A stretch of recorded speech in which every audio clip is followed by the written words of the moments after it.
تو کوئی بھی شخص اپنے کسی بھی عمل سے انکار نہیں کر سکے گا، یہاں تک کہ اس کے جسم کے اعضاء یعنی کہ اس کے ہاتھ، پاؤں، زبان، آنکھیں، کان وغیرہ گواہی دیں گے کہ اس شخص کے اعمال کیسے تھے۔ اس روز ہر شخص کی نیکیوں اور گناہوں کا وزن کیا جائے گا۔ اسی مناسبت سے یہ فیصلہ کیا جائے گا وہ شخص جنت میں داخل ہوگا یا دوزخ اس کا ٹھکانہ ہوگا۔ گویا دنیا میں انسان جیسے اعمال کرے گا آخرت میں اسی کے مطابق صلا پائے گا اور اس پر ذرہ برابر بھی ظلم نہیں کیا جائے گا۔ پیارے بچوں، آپ کو پتا ہے جنت کے 8 دروازے ہیں جی۔ اس کا ذکر اللہ تعالیٰ نے قرآن مجید میں یوں ارشاد فرمایا ہے، سورۃ الانبیاء کی آیت نمبر 47 ہے، وَنَزَعُ الْمَوَازِينَ الْقِسْطَ لِيَوْمِ الْقِيَامَةِ فَلَا تُظْلَمُ نَفْسٌ شَيْئًا، اور ہم قیامت کے دن انصاف کی ترازو رکھیں گے، پھر کسی جان پر کچھ ظلم نہ کیا جائے گا۔ یعنی کہ اللہ تعالیٰ کیا ایک میزان جو ہے وہ رکھا جائے گا جس میں تولا جائے گا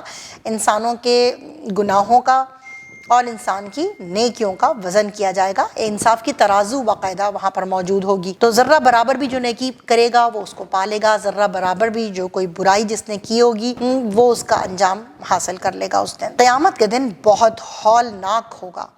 نبی کریم خاتم النبیین صلی اللہ علیہ وآلہ آلہ وصحبہ وسلم نے فرمایا، قیامت کے دن سورج مخلوقات کے بہت نزدیک آ جائے گا، یہاں تک کہ 1 میل پر ہوگا۔ ہر کوئی شدید گرمی اور شدید پیاس سے پریشان ہوگا، کہیں کوئی سایہ اور پناہ نہیں ہوگی، کسی کو کسی کی فکر نہ ہوگی، لوگ اپنے اپنے اعمال کے مطابق پسینے میں ڈوبے ہوں گے۔ اس وحشت اور بے چینی کے عالم میں رحمت عالم خاتم النبیین صلی اللہ علیہ وآلہ آلہ وصحبہ وسلم اپنی امت کو حوض کوثر کا جام پلائیں گے، جس سے پینے والے کو سکون اور اطمینان نصیب ہوگا۔ حوض کوثر کے بارے میں بتاتی چلوں پیارے بچوں کہ جنت میں ایک حوض ہے جسے حوض کوثر کہا جاتا ہے۔ آپ نے سورۃ انا اعطینٰ پڑھی ہوگی، 30ویں پارے میں موجود ہے سورۃ الکوثر، وہ اسی کے بارے میں ہے۔ یہ حوض اللہ تعالیٰ نے آپ خاتم النبیین صلی اللہ علیہ وآلہ آلہ وصحبہ وسلم کو عطا فرمایا ہے۔ اس کا پانی مشک سے زیادہ خوشبودار،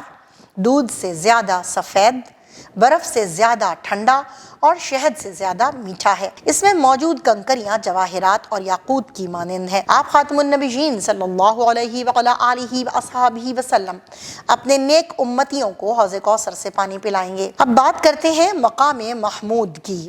جی، اصل میں مقام محمود شفاعت کبریٰ بھی ہے۔ اس کے بارے میں آپ کو بتاتی چلوں کہ اللہ تعالیٰ نے حضرت محمد رسول اللہ خاتم النبیین صلی اللہ علیہ وآلہ آلہ وصحبہ وسلم کو مقام محمود عطا کرنے کا وعدہ فرمایا ہے۔ اس کے ساتھ ساتھ اذان کے بعد جو ہم دعا پڑھتے ہیں اس میں بھی جب آپ اس کا ترجمہ پڑھیں تو اس میں اسی مقام محمود کا جو کہ شفاعت کبریٰ ہے اس کا وعدہ فرمایا ہے اللہ تعالیٰ نے، جو دراصل مقام شفاعت کبریٰ ہے۔ یہ خاص اور منفرد اعزاز صرف آپ خاتم النبیین صلی اللہ علیہ وآلہ آلہ وصحبہ وسلم کو نصیب ہوگا۔ روز قیامت جب لوگ اس دن کی سختی اور مصیبت سے پریشان ہوں گے تو وہ باری باری انبیاء کرام علیہ السلام کے پاس جائیں گے تاکہ ان کی سفارش حاصل کر سکیں۔ جب انبیاء کرام علیہ السلام شفاعت سے معذرت کر لیں گے تو لوگ حضرت محمد رسول اللہ خاتم النبیین صلی اللہ علیہ وآلہ آلہ وصحبہ وسلم کے پاس آئیں گے، پھر آپ خاتم النبیین صلی اللہ علیہ وآلہ آلہ وصحبہ وسلم اللہ تعالیٰ کے اذن یعنی کہ اللہ تعالیٰ کے حکم سے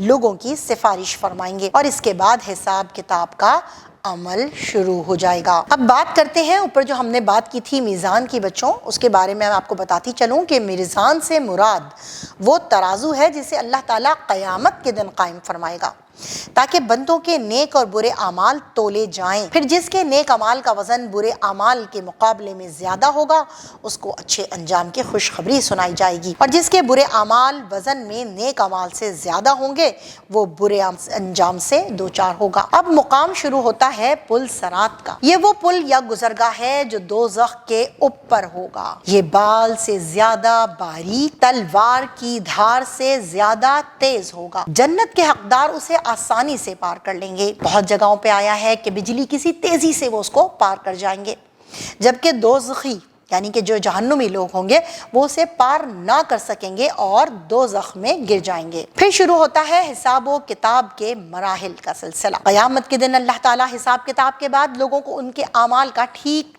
بدلہ دے گا۔ انصاف کے تقاضے پورے کیے جائیں گے، کسی کے ساتھ ظلم نہ ہوگا، لوگوں کو ان کے نیک و بد اعمال کے مطابق جزا و سزا کا حقدار ٹھہرایا جائے گا۔ نیک اعمال کو ان کا نامہ اعمال یمین یعنی کہ دائیں ہاتھوں میں دیا جائے گا، جبکہ برے لوگوں کو ان کا نامہ اعمال بائیں ہاتھ میں دیا جائے گا۔ پھر باری آتی ہے جنت اور دوزخ کی۔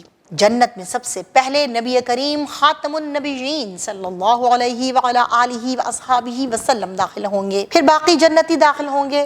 یہاں ان کے لیے ہر طرح کی نعمتیں ہوں گی، یہاں پھلوں کے باغات، دودھ، شہد کی نہریں، راحت و آرام، عیش اور سکون کے سب سامان ہوں گے۔ یہاں موتی اور جواہرات سے بنے محل، سونے چاندی کے برتن اور قیمتی لباس ہوں گے۔ ایسی نعمتیں ہوں گی کہ جنہیں نہ کسی آنکھ نے دیکھا اور نہ کسی کان نے سنا ہوگا۔ سب سے بڑی نعمت اللہ تعالیٰ کا دیدار اور اس کی خوشنودی ہوگی۔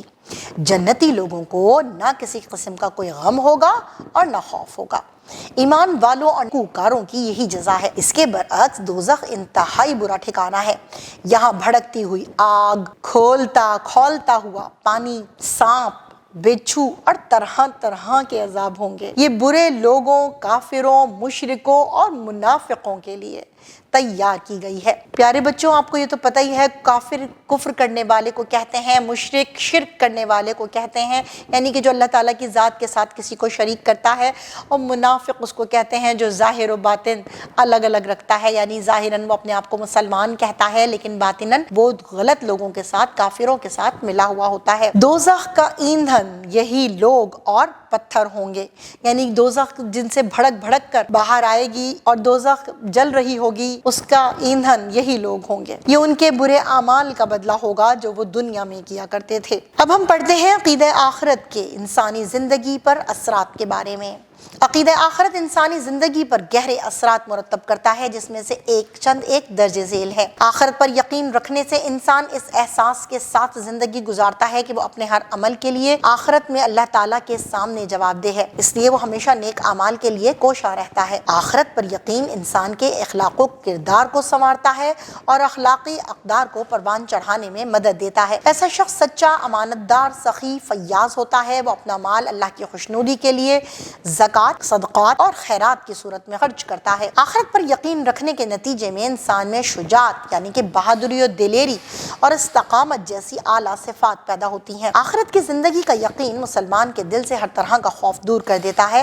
اسے اس بات پر پختہ یقین ہوتا ہے کہ موت کا ایک وقت مقرر ہے، اس سے پہلے موت نہیں آ سکتی، لہٰذا وہ بڑے سے بڑے ظالم اور جابر کے سامنے بھی کلمہ حق کہنے سے نہیں ڈرتا۔ آخرت پر یقین رکھنے والا مخلوق خدا سے ہمدردی اور شفقت کا رویہ رکھتا ہے، عاجزی و انکساری اختیار کرتا ہے اور انفرادی طور پر وہ نیک کام کرنے میں دوسرے لوگوں سے سبقت لے جانے کی کوشش کرتا ہے، یعنی کہ ان سے آگے بڑھنے کی کوشش کرتا ہے تاکہ آخرت میں اچھا مقام و مرتبہ حاصل کر سکے۔ آخرت پر ایمان رکھنے سے انسان میں احساس ذمہ داری پیدا ہوتی ہے۔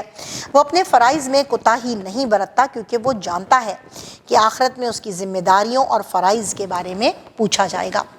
تو پیارے بچوں، ہمیں چاہیے کہ عقیدہ آخرت پر پختہ یقین رکھتے ہوئے زیادہ سے زیادہ نیک اعمال کریں اور اللہ کی نافرمانی سے بچیں تاکہ ابدی زندگی یعنی کہ اخروی زندگی کی کامیابی حاصل کر سکیں۔ جی میرے پیارے بچوں، آپ نے سبق عقیدہ آخرت پڑھا، اس کو اور بہت اچھی طریقے سے بار بار ریڈ آؤٹ کیجیے گا تاکہ آپ کو یہ اچھی طرح سے سمجھ میں آ سکے کہ جنت اور دوزخ کے مراحل کون کون سے ہیں، میزان کیا ہے، پل صراط کیا ہے، اور وہ سارے حساب کتاب، مقام محمود کے بارے میں، بشارت محمد رسول اللہ صلی اللہ علیہ وآلہ وسلم کے بارے میں، شفاعت رسول پاک صلی اللہ علیہ وآلہ وسلم کے بارے میں، اور عقیدہ آخرت پر ہماری انسانی زندگی پہ جو اثرات ہوتے ہیں عقیدہ آخرت کو ماننے کے بعد، ان سب پر آپ نے اور غور و خوض کرنا ہے اور ہمیں بتانا ہے۔